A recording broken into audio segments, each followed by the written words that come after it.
Hey everyone, it's Jack with Two Buttons Deep, joined by Todd Stevens of Cresa, who has been dubbed United Way's next generation of philanthropists. Welcome, Todd. How you doing? Good, Jack. How are you? Not too bad. How does that title make you feel? Obligated.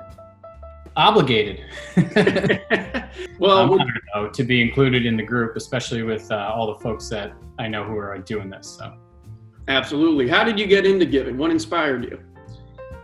my family. It's a family of giving and volunteering. My parents have been volunteering all my life. PTAs, boards, that kind of thing. It's just something I've always been exposed to, and just kind of always thought, well, that's what you do. All right. On that note, if you had to pick your biggest inspiration here in the Capital Region, who would it be? So, I don't know if it's as much inspiration as just somebody that I look to who did so much for this area. And I think over the years, we've kind of forgotten about him a little bit until late, unfortunately with his passing, was the late Senator Bruno.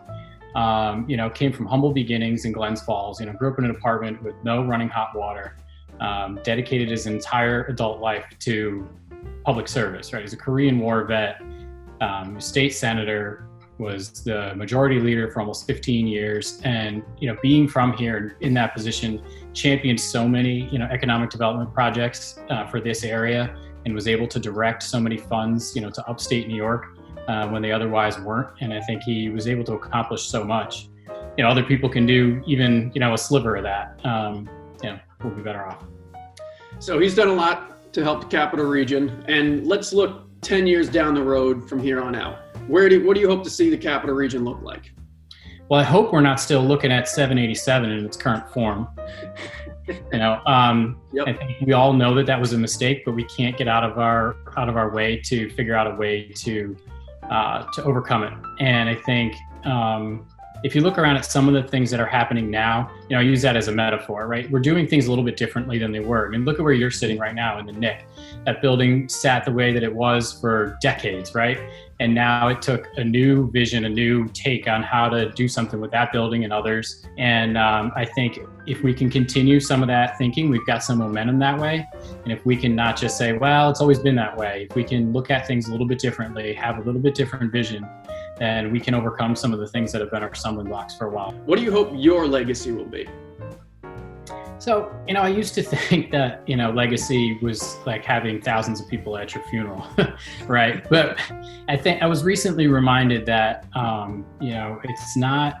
it's not the big things that we do in life, but it's the small things that we do that can accomplish big things. Doing the little things is what gets the big things done. And so I think, I want people to look back that, I did my part in accomplishing, or solving big problems. I love it. Now, you're tasked with raising $1,000, or obligated to, over the next week for Giving Tuesday. Can you give us some insight into how you're going to do that?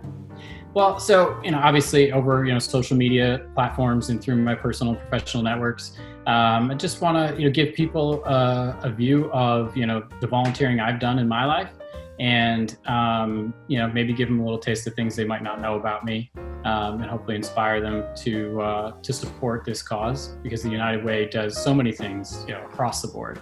I think, they champion volunteering, and, volunteering has been big in my life and continues to be. And so I want to show people a little bit of that.